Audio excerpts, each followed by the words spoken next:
اب اس سے ایک صیغہ جو قرآن کریم میں بار بار آتا ہے وہ ہے کذبت. کذبت یہ کذبہ کا مؤنث بن جاتا ہے. کذبہ واحد مؤنث غائب ہے فعل ماضی میں، اور کذبت آخر میں تا ساکن لگانے سے یہ مؤنث کا صیغہ بن جاتا ہے. کذبت جھٹلایا اس ایک مؤنث نے، جھٹلایا اس ایک عورت نے. اور اس سے ایک اور صیغہ جو قرآن کریم میں بار بار آتا ہے تکذبانی. تکذبانی اب یہ فعل مضارع کا صیغہ ہے. فعل مضارع کی صیغے کی پہچان یہ ہوتی ہے کہ اس کے شروع میں یا تا یا حمزہ یا نون، 4 ہیں علامات مضارع جن میں سے کوئی نہ کوئی علامت آ جاتی ہے. تو تکذبان میں تا جو ہے یہ علامت مضارع ہے، اور اس کے اینڈ پہ الف نون جو ہے آپ نے واو نون کے بارے میں پڑھا ہے. جیسے ہم اس کو تکذبون پڑھیں تو اینڈ پہ واو نون ہوگا، اور تا کے معنی تم، واو نون ہو تو سب، اور کذبہ جھٹلانا، اس کا مطلب ہو جائے گا تم سب جھٹلاتے ہو. اور یہاں ہے تکذبانی، تکذبونا نہیں ہے تکذبانی. تو الف نون جب آخر پہ ہو تو یہ تثنیہ کا صیغہ بنتا ہے. تثنیہ کے مطلب ہوتے ہیں 2. واو نون ہو تو جمع کا صیغہ 3 یا 3 سے زیادہ کے لیے واو نون کا صیغہ آتا ہے، اور 2 کے لیے الف نون فعل مضارع میں، تثنیہ کے لیے الف نون. تو تکذبانی تا سے مراد ہوگا تم، الف نون 2، کذبہ جھٹلانا درمیان میں. تو اس کا مطلب کیا ہوگا کہ تم 2 شخص جھٹلاتے ہو یا جھٹلاؤ گے. الف نون ہو تو اس کے معنی ہوں گے تم 2 شخص، اگر واو نون ہو جائے تو اس کے معنی ہوں گے تم سب لوگ جھٹلاتے ہو یا جھٹلاؤ گے. اور اگر اس کو ہم یکذبون کر دے، شروع میں یا لے آئے یکذبون، تو پھر یا کے معنی ہوں گے وہ، اور واو نون سب، اور کذب جھٹلانا، تو اس کا مطلب ہو جائے گا وہ سب جھٹلاتے ہیں. اب مجھے امید ہے کہ ان الفاظ کی سمجھ اتنی آ گئی ہوگی آپ سب کو کہ انشاءاللہ کبھی بھولے گا نہیں. اور ایک تیسرا لفظ جو یہاں پر ہم ڈسکس کرنا چاہ رہے ہیں جو بار بار آتا ہے قرآن کریم میں، وہ ہے کذبو. اسی سے ریلیٹ، کذبہ واحد ہے اور اس کی جمع ہے کذبو فعل ماضی میں. اس کا مطلب ہے جھٹلایا ان سب لوگوں نے. یہ مذکر کا صیغہ ہے، جھٹلایا ان سب مردوں نے. اور اگر مرد اور عورتیں جمع ہوں ایک گروہ کے لیے تو پھر بھی کذبو ہوگا. تو کذبو جھٹلایا ان سب لوگوں نے. یہ الفاظ جو ہیں یہ بار بار قرآن کریم میں آتے ہیں، اور یہ بہت زیادہ آتے ہیں اس لیے کہ ہر قوم نے جھٹلایا ہے اور یہ الفاظ ہر قوم کے لیے استعمال ہوئے ہیں. تو بس جو صیغے ہمارے سامنے آ رہے ہیں ان کی پہچان ہم رکھیں تو انشاءاللہ تعالیٰ قرآن کریم کا ترجمہ سیکھنا جو ہے وہ بہت آسان ہوگا. کبھی موقع ملا تو انشاءاللہ تفصیلاً گرامر بھی سیکھیں گے. اور دوسرا لفظ جو آج ہمارے پاس ہے وہ ہے اتقا. حمزہ تا، قاف نقطے والی اور چھوٹی یا، اوپر کھڑی زبر. سب کے سامنے سلیبس ہوگا، دیکھنا آسان ہے. اتقا یہ تقوی سے ہے، اور تقوی اس کا روٹ ہوتا ہے واو قاف یا، وقا. اس کے معنی ہے بچنا، بچنا، پرہیز کرنا، پرہیزگاری اختیار کرنا. تو اتقا جو ہے یہ بھی فعل ماضی کا صیغہ ہے. یہاں پر یہ عرض کر دوں کہ افعال جو ہمارے پاس آتے ہیں یہ سارے فعل آ رہے ہیں. ان میں 3 حرف والے بھی ہوتے ہیں، 3 سے زیادہ حروف والے بھی ہوتے ہیں. جو 3 حرف والے ہیں وہ ثلاثی مجرد کہلاتے ہیں، اور جو 3 سے زیادہ زائد حروف والے ہیں ان کو ثلاثی مزید فی کہتے ہیں. تو یہ کذبہ جو ہے یہ بھی ثلاثی مزید فی میں آتا ہے، اور اتقا جو ہے یہ بھی ثلاثی مزید فی میں آتا ہے. اتقا اس کا مطلب تقوی اختیار کیا اس ایک مرد نے، یہ واحد مذکر غائب فعل ماضی کا صیغہ ہے، تقوی اختیار کیا اس ایک مرد نے. اور یہ لفظ اپنی مختلف صورتوں میں مختلف صیغوں میں 166 مرتبہ قرآن کریم میں ذکر ہوا ہے، 166 ٹائمز. تو ان میں سے ایک صورت ہے اتقو. اتقو یہ فعل امر ہے، اس کا مطلب ہے کہ تم سب تقوی اختیار کرو. اتقوا اللہ حق تقاتہ، یہ قرآن کریم کا حکم ہے. یا ایھا الذین آمنوا اتقوا اللہ حق تقاتہ ولا تموتن الا وانتم مسلمون. تو اتقو یہ فعل امر ہے، تم سب تقوی اختیار کرو، یہ بھی قرآن کریم میں بار بار آتا ہے. دوسرا اس سے صیغہ تتقون، اس کو سمجھنا بہت آسان ہے، بار بار یہی ریپیٹ ہو رہا ہے وزن. تتقون تا فعل مضارع کی جس کا مطلب ہے تم، اور اینڈ پہ واو نون سب، اور درمیان میں تقوی. تقوی کی معنی پرہیزگاری کرنا. تو پھر کیا ہوگا؟ تم سب پرہیزگار بن جاؤ گے. تتقون تم سب پرہیزگار بنتے ہو یا تم سب پرہیزگار بن جاؤ گے.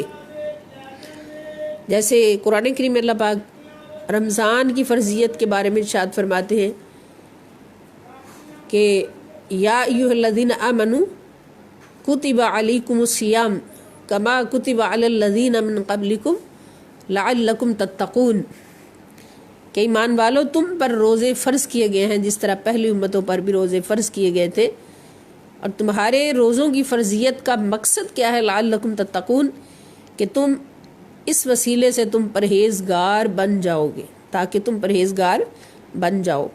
تو یہ جمع مذکر حاضر کا صیغہ ہے فعل مضارع میں، جیسے تفعلون، تعملون، اور اسی کو اگلا لفظ جو ہے وہ ہے یتقون. یہ تتقون تھا اور اب ہے یتقون. اور یتقون میں یا آگے علامت مضارع، تو یا کا معنی ہوگا وہ، تا کا معنی تم، اور یا کے معنی وہ. واو نون سب اور تقوی درمیان میں تقوی، تم وہ سب پرہیزگار بن جائیں گے. یتقون وہ سب پرہیزگار بن جائیں گے. تو اس طرح ان الفاظ کو اگر ہم اس طریقے سے ان کا نالج لے لیتے ہیں تو انشاءاللہ یہ بار بار ریپیٹ ہوتے ہیں قرآن کریم میں، تو پھر ان کو بار بار یاد نہیں کرنا پڑے گا، ان کا سرچ نہیں کرنا پڑے گا، بلکہ بار بار آئیں گے تو پہلے سے یاد ہوں گے اور انشاءاللہ پکے ہوتے جائیں گے.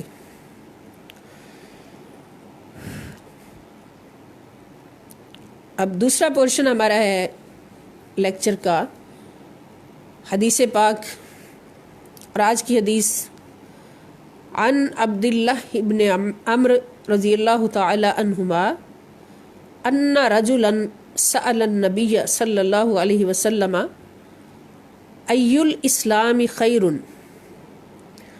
قال تطعم الطعام وتقرأ السلام علی من عرفت ومن لم تعرف. حضرت عبداللہ ابن عمرو رضی اللہ تعالی عنہما سے روایت ہے، انا کہ بے شک رجلاً ایک شخص نے، یہ رجلاً کے آخر میں جو زبر آئی ہے یہ انا کی وجہ سے ہے. یہ بات بھی آسان ہے، یاد رکھیں کہ جہاں جس اسم سے پہلے انا آتا ہے اس کے آخر میں زبر کر دیتا ہے. رجلاً کے آخر میں جو زبر آئی ہے وہ انا کی وجہ سے ہے کہ بے شک ایک آدمی نے سألا سوال کیا النبی نبی کریم صلی اللہ تعالی علیہ وآلہ وسلم سے، ای الاسلامی کون سا اسلام، یعنی اسلام میں کون سا عمل خیر بہتر ہے، کون سا اسلام سب سے بہتر ہے.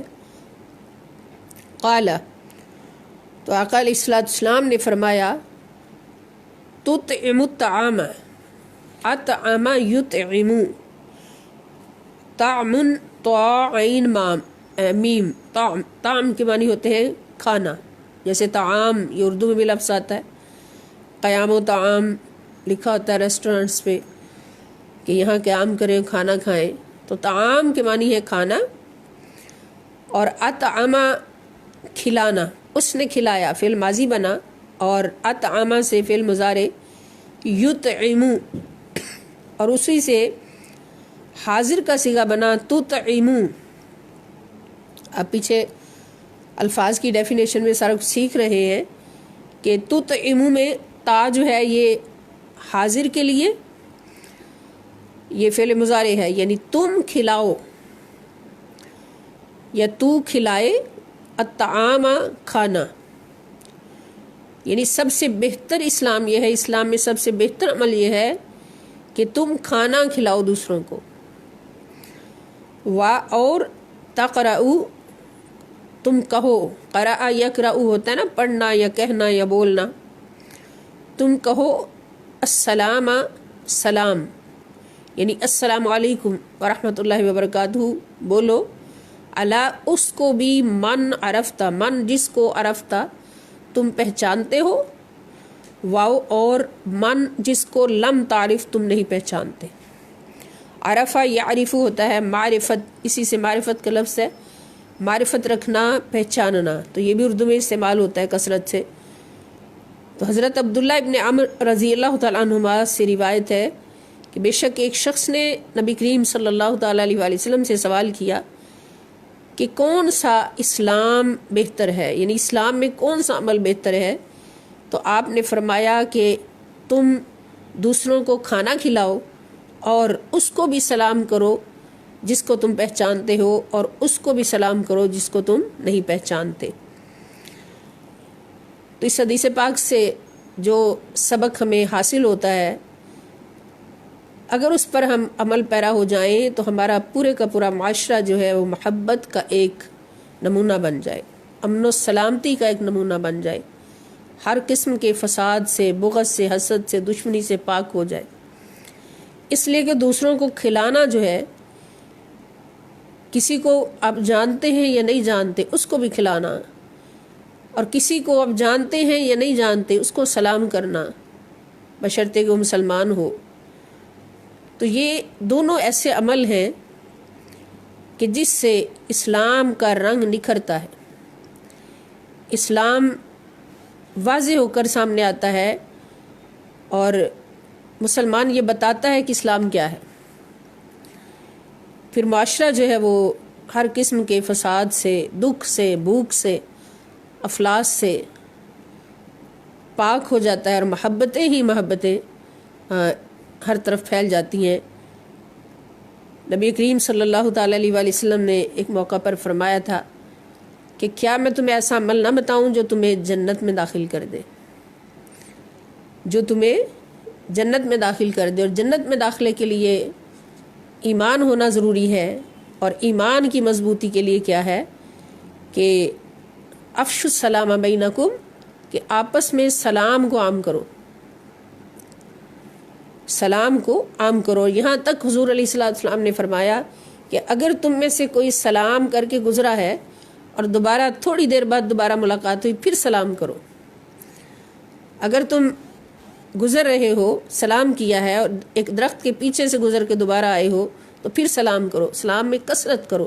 افشوا السلام بینکم، اس لیے کہ سلام سے تعلق مضبوط ہوتا ہے، اور اسی طرح دوسروں کو کھلانے سے تعلق مضبوط ہوتا ہے، دوسروں کو کھلانے سے محبت بڑھتی ہے، اور اللہ تعالیٰ اتنا راضی ہوتا ہے کہ اللہ والے فرماتے ہیں کہ تم جا کے مسجدوں میں خدا کو تلاش کرتے ہو، مدارس میں سجدوں میں خدا کو تلاش کرتے ہو، لیکن سب سے آسان کام کہ ادھر قدم اٹھاؤ اور ادھر خدا مل جائے، وہ ہے دوسروں کو کھلانا۔ دوسروں کو کھانا کھلاؤ تو اللہ تعالیٰ فوراً مل جاتا ہے، اللہ دوسروں کو کھلانے سے اتنا خوش ہوتا ہے۔ تو اس حدیث پاک سے ہمیں دو مضامین جو سمجھ آئے، نمبر 1 یہ کہ کھانا کھلانا اور سلامتی کی دعا کرنا اسلام میں بہترین اعمال ہے۔ دوسروں کو کھانا کھلانا اور سلامتی کی دعا کرنا سب کے لیے اسلام میں بہترین اعمال ہیں، اور اس پر ہم کوشش کریں کہ بھرپور عمل کریں اپنی زندگی میں۔ اور دوسرا مضمون جو ہمیں سمجھ آیا وہ یہ کہ اپنوں کے علاوہ اجنبی لوگوں کو بھی کھلانا اور ان کی بھلائی چاہنا بہترین مسلمان کی علامت ہے۔ یعنی دوسروں کو بھی کھلانا اور ان کی بھلائی چاہنا، ان کے لیے امن و سلامتی کی دعا کرنا، یہ بہترین مسلمان کی علامت ہے۔ اور کھلانے کے بارے میں تو اہل بیت اطہار ہمارے لیے سب سے بڑی مثال ہے کہ حضرت سیدہ فاطمۃ الزہرا رضی اللہ تعالی عنہا، حضرت مولا علی شیر خدا رضی اللہ تعالی عنہ، کہ انہوں نے اس عمل کو کس طرح سے ادا کیا، بندگی کے کس مقام پر رہتے ہوئے ادا کیا، اور کس اخلاص کے ساتھ ادا کیا کہ اللہ پاک نے اسی لمحے قرآن کی آیات اتار دی کہ وَيُطْعِمُونَ الطَّعَامَ عَلَى حُبِّهِ مِسْكِينًا وَيَتِيمًا وَأَسِيرًا۔ اور اخلاص کے کس مقام پر رہتے ہوئے اس عمل کو ادا کیا کہ اللہ اور اس کے رسول صلی اللہ تعالی علیہ وسلم کو پسند ہے کہ اللہ پاک نے فوراً قرآن کی آیت اتار دی کہ وَيُؤْثِرُونَ عَلَىٰ أَنفُسِهِمْ وَلَوْ كَانَ بِهِمْ خَصَاصَةٌ۔ دیکھو میرے نبی کے گھر والوں کو، علی اور فاطمہ کو، کہ خود اس بات کے حقدار ہیں کہ کھانا کھائیں، 3 دن سے پیٹ میں کھانا نہیں گیا، چہرے کمزور ہو گئے ہیں، جسم کمزور ہو گئے ہیں، اس کے باوجود وہ دوسروں کو اپنے حصے کا کھلا رہے ہیں، اپنے حصے کا بھی دوسروں کو کھلا رہے ہیں، اور خود بھوکے رہ رہے ہیں، خود پانی اور نمک سے روزہ افطار کر رہے ہیں۔ سبحان اللہ۔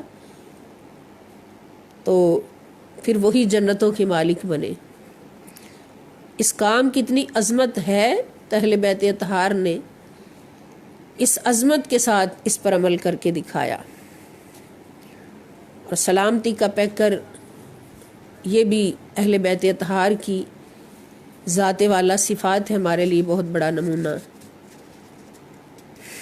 کہ پتھر مارنے والوں کو بھی دعائیں دے رہے ہیں، اور پھر اپنوں کے ساتھ محبت کا عالم کیا ہوگا۔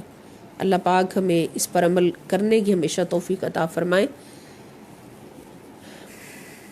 اب تیسرا پورشن ہمارا آج کے لیکچر کا قرآن کریم کی آخری صورتوں میں سے ایک چھوٹی صورت، بلکہ شان میں بہت بڑی صورت،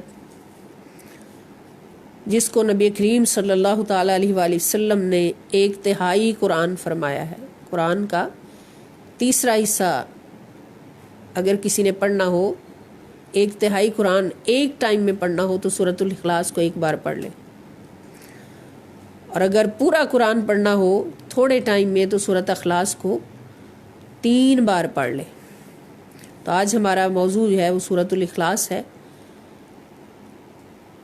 اس سورت کے بارے میں مکی اور مدنی دونوں روایات آتی ہیں۔